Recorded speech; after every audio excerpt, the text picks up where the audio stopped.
We are at the Sweet Science and Boxing and MMA gym. Big interview today. Excited about this one. So, Coach Marco, I have a couple questions too. Blah, blah, blah. I'm going to ask you this. I'm going to ask you that. Is that okay? I'm in the frame with Jonathan. Let's check the sound check and we'll be right back. The best gym in Los Angeles. I think so. Yeah. Talk about Mike Tyson. Old Mike Tyson or young Mike Tyson? Yeah. It's like old Elvis or young Elvis. Yeah, no, just the prime. And what do you laugh at? That countdown from that last time when I that was good, actually. So, how are you doing, by the way? And by the way, let me just start with this. Happy holidays! Oh, would you look at that? There's our For tree. those of you just listening, Don is in the Christmas spirit, baby. He's got some. That was it. What is that anyway? That's flashing lights on a very small little $1.99 tree. Okay, and that goes right on the desktop. So that just It must does. make And you happy. now it's when going you're- away. And now Oh, it's going away. because I'm not holding it the whole time. So, how are you? How's it going? I'm good. I'm Good. good. And how are you, Bebop and Donnie? Baby? I'm bebopping. I'm and full into it's actually getting cold. I'm kind of happy about that because it's been 70 degrees. That doesn't make me feel like the holidays. So you're ready for the cold because 'tis the season and all that? Tis the season. Okay. The season. So, who are we talking to and what are we doing this week? Oh, I'm fired up about this week because we talked to a cat named Marco Trejo, and he's the owner of Sweet Science Boxing and MMA Gym in Hawthorne, California. So what you might think is just a chat about pugilism and scrapping and punching and kicking, the guy's an interesting guy. Deep cat. Very interesting, actually. Yeah, I a lot of layers I don't want to to give Marco. anything away. I don't want to give anything away because he was, Yeah. for one thing, a super nice, sweet, genuine person. Oh yeah, very Yeah. kind, Yes. thoughtful, and what really comes through is how much he thinks of kind of everybody else and then himself last. That came through. Yes, and also the impression that he's making with the community and with youth. And I hate to say it because it makes me sound like such an old man, but I was so impressed with the level of communication, eye contact, respect that everyone showed us as guests inside. I know. I mean, like, and it's that's- another world. It is that way every time you walk into that gym, Yeah. and that, like a corporation, that comes from the top down. Yep. You know. It does. So I was very impressed with him. So I'm looking forward to sharing this interview. Oh, yeah. You did a great job with it. Thank you Thank for you, letting sir. me step in for a couple minutes with my Oh, come on, question. we did a great job. No, it was fun. It was fun. Yeah. Okay, so we'll be right back.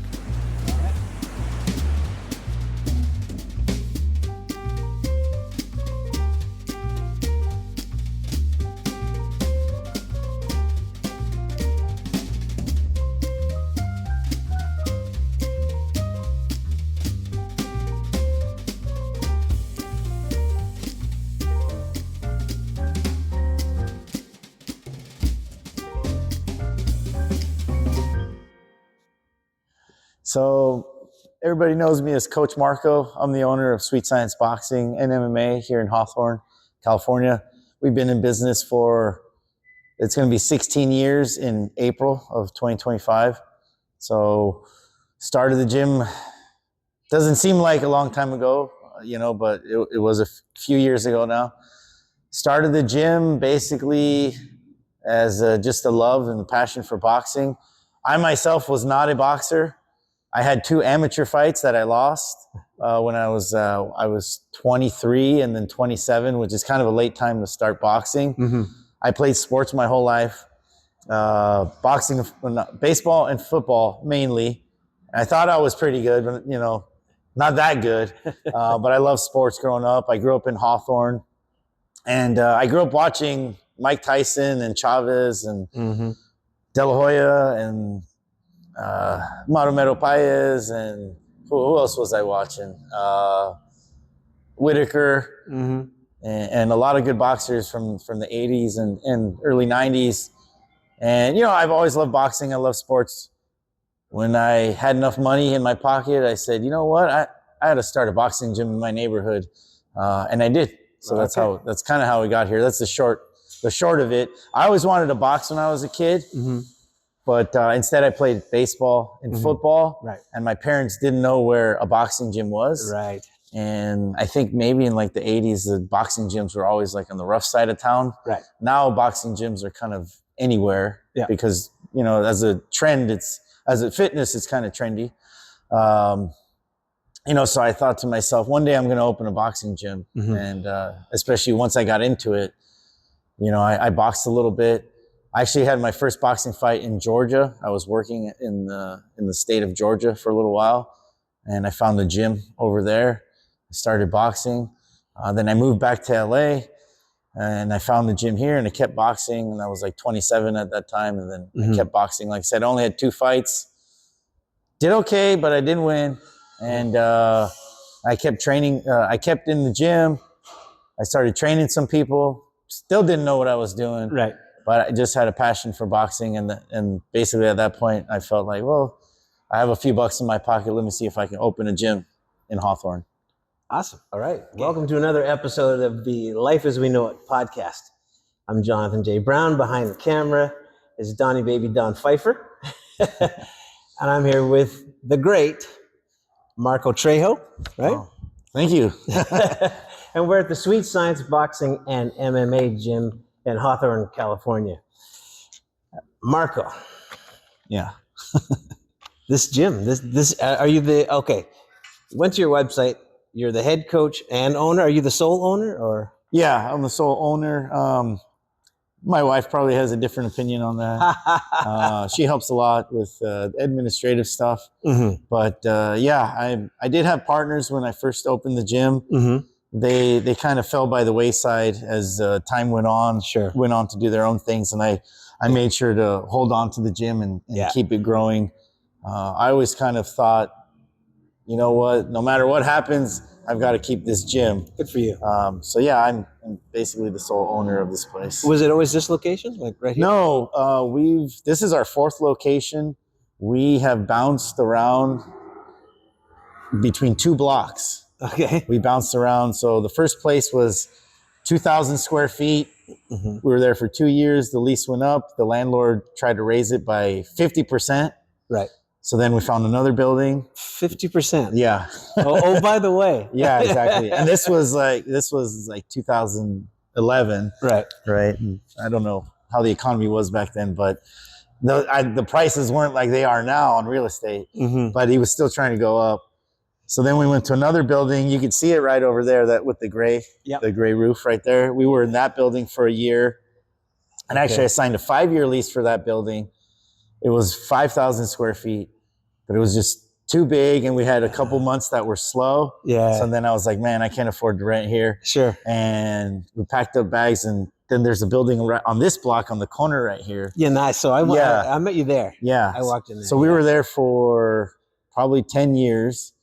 Shit. Yeah, we were there for 10 years. Okay. And then when the lease was running out on that one, they tried to raise the rent again, about 50%. And that was right around COVID. So a couple buildings became empty. And I had actually been eyeballing this building for like a decade. It had been empty for 15 years. It was just, you know, I learned my lesson when I got into the big building. The big building. Yeah, don't jump into something too big right away, kind of grow into it. Sure. You know, so I stayed away from this building for a while. Everything worked out in the third one. Yeah. And then COVID happened. They raised our rent. I got a sweet deal on this one. Okay. I was going to ask and I could afford it at that point. So then we moved here, and we've been here since COVID. So when how did you, if we couldn't get together over COVID and couldn't fight, or did you guys manage to? Well, there was like, I think 2 or 3 months where we basically had to be shut down. And I mean, I heard strip clubs were okay to be open. Yeah, right. And a bunch of other stuff, Hollywood movies and whatnot. But, essential services, they call it. Yeah, well, it depends who you ask how essential it is. Exactly. But yeah, I mean, gyms and the beach were closed, right? And and as you know, boxers are some of the strongest, healthiest athletes out there. That's right. So, 100%. But we were closed for 3 months, and the landlord wasn't pressing me for rent, but we had no income and nobody knew what was going to happen. You know, the sky was falling at that point. So I guess once we saw a little bit of daylight where they said, oh, you can kind of go back to maybe 10% operation or whatever. Right. We went back, but we closed, we covered the windows because we had big windows that, you know, you drive by, you could see. We covered the windows. We let everybody in through the back, and we kind of, we operated just like under silence, you know. Sure. And at first it was very few people. Yep. And then people started coming back. Yeah, but it was only the boxers who were like the competitive boxers, not the regular members. Sure. You know, they were probably just itching to train, so we let them in. Yeah. And then actually the cops showed up like on 2 or 3 separate occasions and threatened to shut us down because they saw us going in and out. Right. And then somehow, somewhere, I found out that if we built an outside area or we could train outside, we could operate. Right. A gym owner down the street, he owns a big, it's called Coast Fitness. Yeah. It's a huge place. Huge, yeah. And he actually never shut down during COVID at all. He kept the place open, and he was getting fined every day. Oh. But he was the only show in town, so he was getting all these, he was getting world famous bodybuilders at that point coming to his gym to work out. And so many people, so he could afford to pay the fine. Yeah, he was making the money, you know, and he could afford to pay the fine, and his name was getting out there. And I asked him, hey, how the hell are you still open? They're trying to shut me down. And he told me, well, I'm in a big lawsuit with the county, and my lawyer used the Dodgers as a reference because the Dodgers are still practicing. And the reason they're practicing is because they have a baseball field and it's outside. Yet they have facilities inside, you know, the locker rooms, the workout room, all that stuff, the offices. So he said, we found a loophole. As long as you have outside training, you can operate. Okay. So once I heard that, I actually commandeered the parking lot. I built a fence around it, and we operated there for like 6 months. See, that's a businessman right there. Yeah. Good So for I don't you. even know how we got to that story, but yeah, that's how we stayed in business. And Yeah, it was tricky. COVID was tough, obviously, on everyone. Yeah. Good for you for getting through. yeah, I was having headaches every day. Yeah. I'm sure other people were. One thing that helped me out was another gym that was close by ended up closing. They had only been in business for 2 years, and when they were closing, you know, they didn't have, I guess maybe the reserves or the wherewithal to withstand COVID. So the owner of that gym called me and said, hey, I'll sell you my gym for $40,000. And I thought, you know what? That sounds like a good idea, but we're closed. So why would I buy it? And it's only 2 miles away. Right. And I figured out, you know what? I guess you can put this out there now, but I figured out who owned the building that he was renting from. And I called that owner and I said, hey, does your tenant owe you some money? He goes, yeah, that guy owes me a bunch of money, man. You did the math on that. Yeah. And then I go, what are you going to do with all that equipment that's in there? He goes, well, it's mine now. He owes me money, so I'm going to keep it. He goes, you interested in buying it? I said, you know what? I think I am. So then the guy who owned that boxing gym calls me up. He goes, hey man, you gonna buy my boxing gym? I'm like, nah, I'm not that interested. I call the landlord and say, hey, you want to sell me that equipment? And he goes, yeah. And I bought it for pennies on the dollar. There you go. And I flipped it. I flipped all that stuff because everybody was working out in their house during COVID. Right. And I made a ton of money. So that kept us going too. You're an entrepreneur, bro. Yeah. And then that's how we ended up here after, because we had some money. So we were talking earlier, and you said you had a couple amateur fights, but then you said, okay, that's not for me. But you wanted to stay in the fight game. Yeah. And then so how did you, beyond being a fan, how did you study, like really get into the boxing if you're not actually taking it to the face, taking that shot? Well, you know what? Like fight IQ. You got to watch. Yeah. YouTube. You got to watch boxing. Yeah. And I did play a lot of sports. Yeah. And I think the transition from sport to sport can help. Absolutely. Especially with like hip control. You know, I played a lot of baseball. If you swing the bat, you're using your hips. Yeah. I played football. what do they say? Lowest man wins. Leverage, right? So you know how to shift your weight. And explosive. Yeah, if you're cutting from one side to the other on the grass, then you understand like the weight shift. And then I try to relate that to boxing. There's a lot of nuances in boxing that you don't understand until you've actually coached a lot of fights or gotten into fights. But that took time to learn. I understood the basics. I understood the basics, like hit, don't get hit. But I did not understand the finer points. That took a while. That took a while. So you just studied this. Yeah. Studied the science, basically. Yeah. Unfortunately, for some of the boxers who are like standing back there, I let them take the lumps for me. You know? but we, you know, I tried not to coach too many fighters. I would usually just coach one or two and then see how things would go with them. And then I would learn. And really, the longer you're coaching, the simpler it gets to find the formula to win. You know, because in the beginning you're like, oh, I've got to do all these fancy moves, these million punch combinations. And then once you figure it out, it's just, you know, 2 or 3 things. Well, you learn so much from teaching or coaching. You know, I find the same thing when I was playing drums. I became a far better drummer once I started teaching, because you break everything down. And then the kid says, well, how do you do that? And you have to have an answer. Yeah, totally. Yeah. And I will say, like, one of the first boxers that I had, who's a coach here now, his name's Vaughn, and he actually ended up winning a Golden Gloves tournament, just a regional, but we did pretty good. And we had like about 35 amateur fights. I think he finished with a record of like 25-10 or somewhere around there, which is pretty good. You know, he's 30 years old now, which is crazy. I was training him when he was like 17. Yeah. And we laugh about it. The first time I wrapped his hands in a tournament, he broke his hand. The very first time.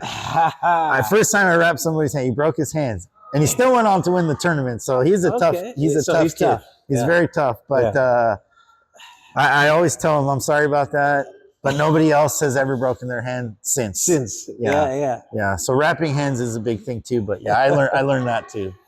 Now, when did you add the mixed martial arts to the Sweet Science boxing? Was it was boxing in the beginning? No, we had wanted to do MMA, and it was always originally Sweet Science boxing and MMA. So two of the original partners that I had were both like MMA practitioners, and that was their portion. You know, they promised to bring, one of them actually was an announcer for the UFC and for Bellator, and he's a real cool guy. His name's Jimmy Smith. Oh, I know him. Yeah, he's. I met him back in the day. Okay. Yeah, he's a commentator on Pro Box TV. Yeah. So he's the original partner of Sweet Science Boxing and MMA, and he's the MMA portion. He had a close friend, an acquaintance that I knew and he knew. His name was Darnell, and they were all into MMA. The only problem was that Jimmy was too busy to bring in MMA and teach MMA, because he started getting all the Bellator and all that stuff. You know, and Darnell is a great guy, but I don't think he had the acumen for MMA. Really great a conditioning coach, but he was kind of starting out in MMA. So it always kind of was like, I don't know what the word is. It was like teetering on stardom, but never really got anywhere. Sure. So then after 2 years or 3 years, we kind of decided, you know what, let's just stick to boxing. Which we've always been good at boxing. So that worked out.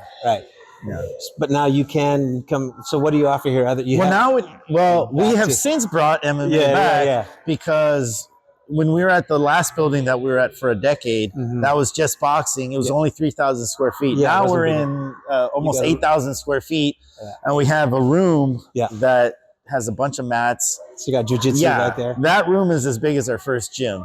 You know, so it's we have jiu-jitsu, kickboxing, Muay Thai kickboxing. It's it depends how the instructor feels that day. Sure. But and wrestling and MMA. It's you know, it's a multi-purpose. Multi-purpose MMA room. Yeah, you can get it all here at Sweet Science. I mean, it's our bread and butter is the boxing, and you know, we're trying to expand the business, so the room for growth is in our MMA side.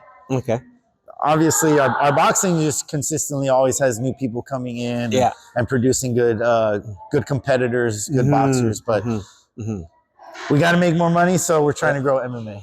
Okay.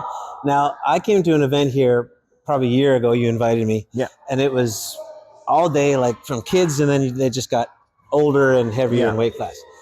Now, two things I noticed. I was blown away by the skill level of the kids. Oh, yeah. How good they are. Yeah. Combinations. Yeah. Defense. Footwork. Yeah. So, not now. And the other thing was the level of respect they showed me, a stranger walking in, and their elders. Yeah. And the discipline. Oh, yeah. I mean, this place was packed. I'm walking through here. Every kid would look you in the eye, which is rare these days for millennials, and they would say, excuse me, and they would move aside. Yeah. Maybe they thought I was a retired boxer or something. Maybe. But, and then there was a fight here, and one of the fighters got docked points for showboating. He was showing off in his fight. And was it one of our guys? I don't want to put anyone on blast, but the judges weren't having that. He got a point taken away, and then I guess at the end of a fight you have to sign a card or something. At the end of the fight, the doctor checks you out, and they give you your book back. Give you your book back. Yeah, and that's it. That has your wins and losses, and your points and all that. So this kid was very skilled, and let's say he won the fight, but he probably lost because of that point, and almost got thrown out of the thing. He didn't get his book back because he was really pissed off that he lost. Oh, I think I remember. His immediate coach spoke to him, and I was right beside them.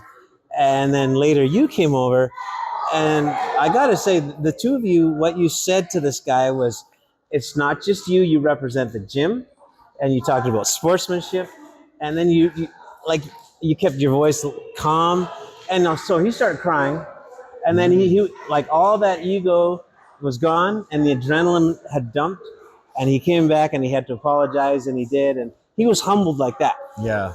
And to his defense, a lot of these kids are just watching Instagram where it's all about the show, right?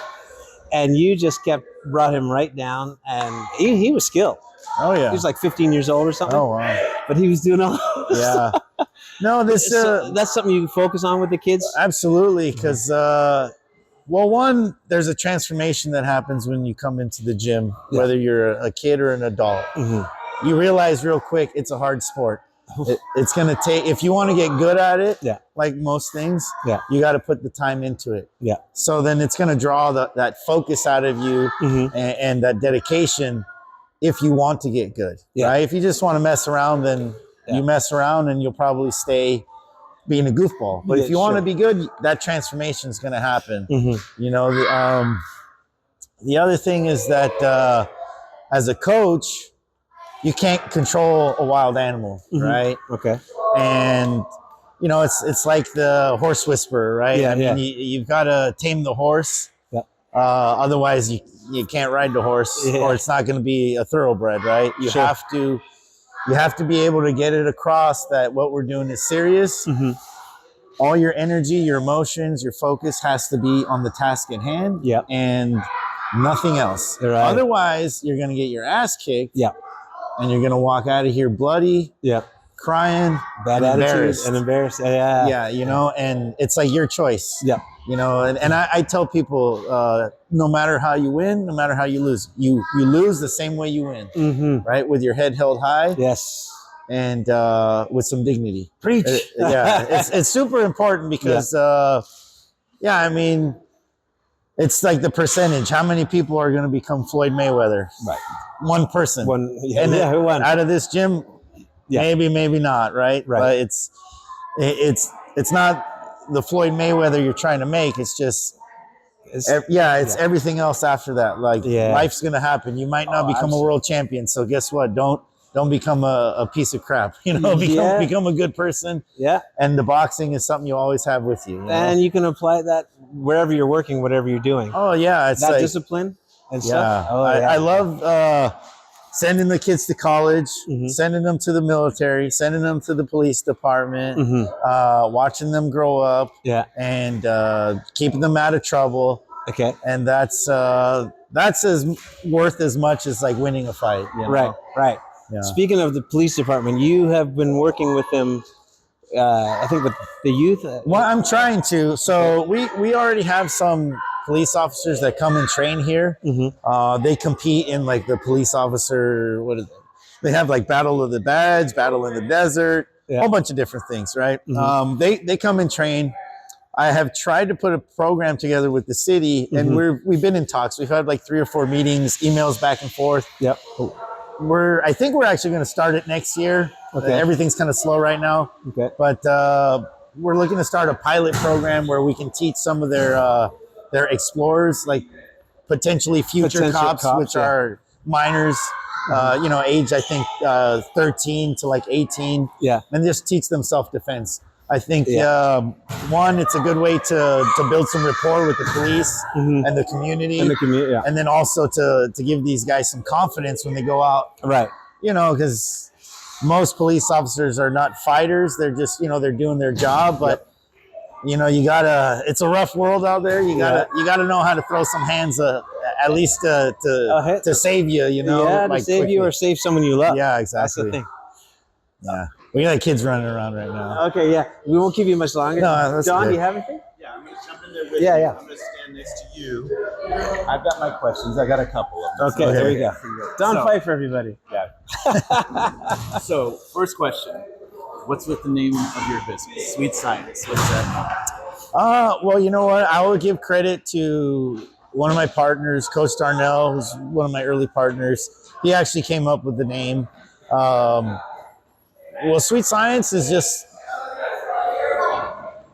I don't know, John might know that The it's origin? been, well, no, not the yeah. origin, but you've heard it. It's been in boxing, like, I looked it up. Yeah. It's kind of a science. it's been like in the boxing lexicon forever. Forever, yeah. But it basically, like, the average person will see boxing and they think it's a brutal, a brutal, bloody sport. Yeah. Yet, to the trained eye, it's a chess match. It is a chess match. So that's where, that's where the sweetness comes up, and the science, or that's where the science comes from. And then the sweetness probably comes in like from the beautifulness of the brutality or the story that's unfolding in front of you, like somebody gets off the canvas like 2 times and then comes back to win the fight. Sure. What are you gonna say? That's sweet that right there, sweet. So the next thing, I know you both mentioned there's a bunch of kids that came in here today. They knew exactly what to do when they came in. They started warming up with the ropes. Yeah. What age are you thinking is a good age to start it here? Because they're all ages here. Well, industry-wide, from gym to gym, most of them start at 5 years old. Nobody starts competing till 8 years old. Okay. But if you're in the boxing world, when you see a lot of those young kids with a lot of skill, their dads were boxers. Their dads, for sure, they start them as soon as they're out of the womb. But really, for us as a business, 5 years. They have a good attention span. And that's their bodies are when strong I was teaching drums, it was 5. Yeah. That's just a number, like, they're interested. They're not 2 anymore. Yeah, and they can turn the TV off for a second and come pay attention to something else. But they start to develop physically and mentally at 5 years old, and they start having the growth spurts. So that's the age we like to start them out. They stick to the routine as best they can, but they still kind of move around. They know exactly what to do. Yeah. They're following these drills and doing all this stuff. It's pretty amazing. Yeah, they're not bad. Okay. I'm a complete layman. I know nothing about boxing. Okay. Why is footwork so important? Is that part of the sweet science of it? Yeah, absolutely. That's definitely the Your body weight, you're moving your feet. Absolutely. You're doing something specifically combined with your top body movement. So why is footwork so important? Well, that's a huge answer. Okay. Hands and feet work together. If a target is moving, you got to move your feet to get to that target. But you don't want to move to that target if your hands aren't either defending you or creating some offense as well, right? You got to have your balance, right? Because you're throwing punches from both sides of your body, and it's very easy with the momentum to fall over, right? So you got to have good balance. You got to have conditioning, right? You work out your legs, because if you're bouncing around, which you're not supposed to bounce around all the time, that's just kind of a cliche with boxers, but you're moving around the ring, you're evading, you're attacking, You gotta have strong legs for conditioning. You know, You can't just throw a punch like this. You have No. to stay. Your balance is always paramount. yeah, you're never supposed to put your head past your front knee. Because then you're reaching, and if you're reaching, you're closer to the your opponent. They could hit you, they can uppercut you. Yeah. But yeah, footwork's super important. Now, there's different styles of boxers. There's ones that move forward. There's ones that move back. There's ones that are flat-footed. There's ones that are on their toes. There are ones that bounce around. Yeah. You know, so there's different styles, and that all incorporates footwork. But that really is the foundation of boxing. If you're going to be a heavy puncher, you're probably more flat-footed. You know, because you want to stick your feet in the ground and really dig your Solid heels. base, yeah. Not your heels, but dig your toes in and throw your heavy shots. If you're going to be a speed guy, you're going to be up on your toes and jabbing more. You know. Yeah. You only learn that through getting in there and finding what kind of style you are. Yeah. Find your style. Yeah. So most people, like the way they're built, you know, tall guys are going to end up being more. Typically, they can bounce more on their feet because they're going to use their reach and they're going to jab more. So they're going to be up on their toes a little bit more. Shorter, stockier guys are going to be a little bit more flat-footed, moving side to side and throw heavier shots. Yeah. But it varies. Yeah. Because these kids are going to grow up. Yeah. They're going to find their Yeah. style eventually. Absolutely, yeah. It you know, depends on their body style and what their body mechanics can do. But yeah, absolutely. Okay, I got two more. I'm brand new to boxing. I don't know a thing. I walk in the door. What's the first thing you're going to have a brand new person to boxing do? I'm going to put you to spar. Really? And see first thing. No. No. never. I'm gonna get knocked out. Yeah, exactly. No, that's What would you do? that's what I tell almost everybody. Okay. It's no, first thing we're gonna do is probably warm up with some jump rope and then work on some footwork, which is moving back and forth left to right. Well, I'd say jump rope to warm up, which jump rope in itself is not that easy to do for a lot of people. If that's not done first, then I would say work on your stance. And then from your stance, you have your forward and back, left to right movement, and then keeping the hands up. So an adult can come in here not knowing. Yeah, and absolutely. figure out what they're going to do, because you said it's an incredible workout for your entire body. Yeah, It's absolutely. something for you regardless of Yeah. whether you get into the ring right away. Yeah, absolutely. The big thing for us, you know, there's like I said earlier, boxing has become a fitness trend. So there's a lot of boxing gyms that are, I guess, Like your classes for cardio. yeah, they call them, like, what do they call them? Cardio boxing. Cardio boxing, yeah. You know, and so it's great and you get a good workout, but you know, you're throwing punches just absolutely horribly. Yeah. And we try to bridge the gap where you're going to get a good workout, but you're also going to learn how to throw the punches properly. And that's worked out for us. It's a pet peeve of mine and hopefully my coaches to see people doing things wrong. You know, because if anything, it's a little bit of a slower process. You know, you'll still get a good sweat, not as much as if it was a straight cardio class. Yeah. But you're learning how to throw a solid punch. And in your very first day, in 1 hour, if you come in here, you will learn how to throw at least a solid 1-2 jab cross with your hands up, rotating your fist at the end, 1, and from a good stance. Yeah. Okay. So completely different question. 65 million people watched the Mike Tyson, Jake Paul Jake fight. Paul. Tyson is 58 years old. Jake Paul's 27 years old. What do you think?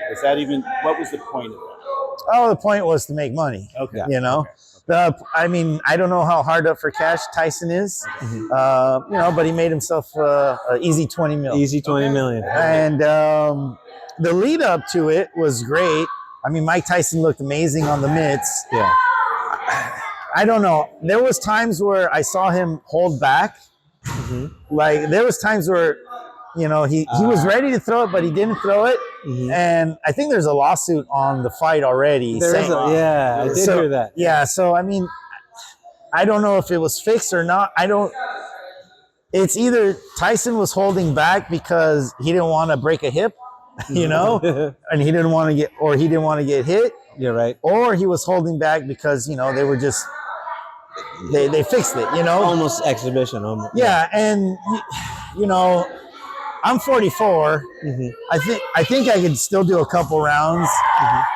But you know, when you're in there with a young guy that's trained and in tip-top shape and probably on some performance enhancers, because that's part of it being an exhibition. They can get away with that stuff. You know, it hurts to get hit. You know, I'm sure it does. you know, and is it really worth it at 60 years old to take a hard shot like that? It's really not. Yeah. I mean, I don't think so. If they could get away with it and not get hit, do that. You know, it was good for boxing that people see it, but it's you know, it's a sideshow, and it's a sideshow, like a prize fighting. I think it's disrespectful to the sport. I agree. You know, so I don't watch those ones. Yeah, I don't watch them. Yeah, I watched it. It was free. Yeah. Well, it was on Netflix. Yeah. You know, though, I will give Jake Paul a lot of credit because I have a female boxer here, Irene Diaz. She won the National Golden Gloves this year at 110 pounds. She's an amazing boxer. And I know some female boxers from a few years back.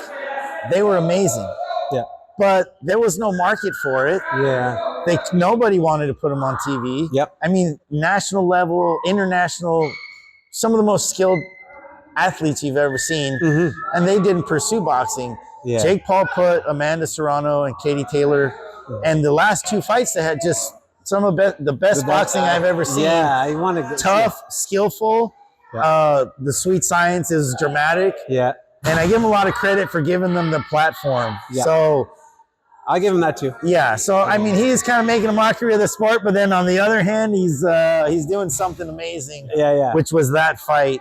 Yeah. You know. So, and then I heard some. I think some of the Saudi Arabian guys are offering Mike Tyson $700 million if he can knock out Jake Paul in 3 minutes. Yeah. So I don't know how official that is. I've seen that. They can split that 60-40 in a little side bet. Yeah, and fix it again. You know, it's like, hey, knock me out in like 2 minutes and 40 seconds. You know? Yeah. I'm going to excuse myself. Yeah. Take a little break. I'll be right back. Sure. If I mention art, hard work, strategy, preparation, and tactical thinking, would you know I was talking about boxing? Boxing has been referred to as the sweet science since the 1700s. Want to learn how to do it? Or do you want to keep it going? Well, you can at the Sweet Science Boxing and MMA Gym in Hawthorne, California. Head coach and owner Marco Trejo has built a facility with everything you need and assembled top-notch trainers to get you there. From classes for kids age 5 and up to top-ranked adult boxers, the Sweet Science Gym has it all. Muay Thai, Jiu-Jitsu, wrestling, kickboxing, and of course boxing. Everything you need to protect yourself. Or save a loved one. Or enjoy classes for fitness and weight loss. And after the workout, you're probably going to be hungry and thirsty. So slide over to the restaurant 2 businesses to the south called I Love Acai. It's owned by Marco and his wife. Sweet Science Boxing and MMA Gym. 12935 Hawthorne Boulevard in Hawthorne, California, 90250. And I Love Acai Restaurant. 12947 Hawthorne Boulevard. Welcome to the Sweet Science. All right, but yeah, you just said it. We could talk boxing. Yeah. We haven't really got into boxing. Yeah, exactly. But I have to say, because I've been stopping by for the last decade, I guess. Yeah. And I'm so impressed with all the classes. I've sent some of my students here, like,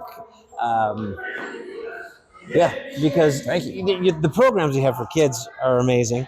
And I intend to come in here and just probably do some privates. Yeah, know? definitely. And so why don't you tell everyone where we are, all your social media, where they can find you guys? Yeah, our Instagram is Sweet Science Gym on Instagram, and our website is sweetsciencegym.com. We are on 12935 Hawthorne Boulevard in the city of Hawthorne, and we're actually open from 5 a.m. to 9 p.m. every day except weekends. Weekend hours are a little different. We close at 4. But yeah, and Sunday we're closed because, that's the Lord's Day. But yeah, we're here every day training. And I got parents dropping kids off and say, take them. Take them. Do something with them. And I think they like what we're doing with them. We make boys and girls, young and old, we make them strong. We give them confidence. Even if it's not boxing, we try to instill some discipline and purpose.